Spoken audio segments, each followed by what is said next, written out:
ஒரே ஃபைட்டாகவே இருக்குத, ஒரே வாக்குவாதமாக இருக்குத, கரெக்டாகவே இல்லை அப்படின்னு நினைக்காதீங்க. 2 வாக்குவாதத்துக்கு அப்புறம் ரெகபோத்.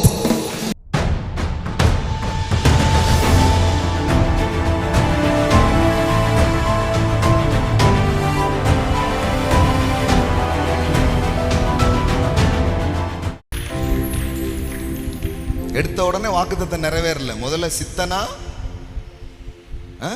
சித்தனான்னு உடனே நான் செத்தனான்ற கூடாது. ஏசேக்கு சித்தனா அவர்கள் என்னோடு வாக்குவாதம் பண்ணினார்கள், 2 வாக்குவாதத்துக்கு அப்புறம் தான் ரெகபோத்.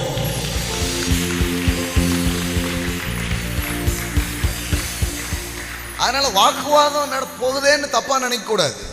வாக்குவாதத்துக்கு அப்புறம் ஒரு ரெகபோத் இருக்குது உங்க வாழ்க்கையில. ஒரே சண்டையாவே இருக்குது. இன்னைக்கு நான் பேசுறேன், உங்க பர்சனலுக்காக நான் பேசுறேன்.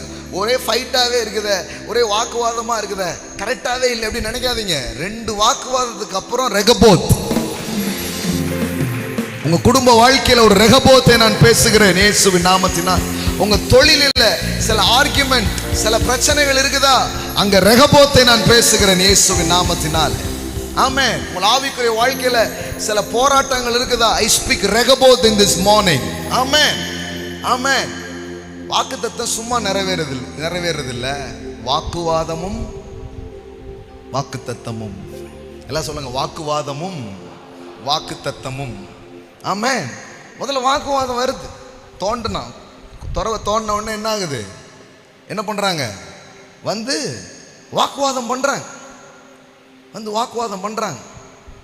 கேரார் ஒரு மேய்ப்பர் இந்த தண்ணீர் தங்களுடையது என்று சொல்லி ஈசாக்குடைய மேய்ப்பருடனே வாக்குவாதம் பண்ணினார்கள். அவர்கள் தன்னோடு வாக்குவாதம் பண்ணினபடினால் அந்த துறவுக்கு ஏசேக்கு என்று பெயரிட்டான். எல்லாம் சொல்லுங்க, ஏசேக்கு.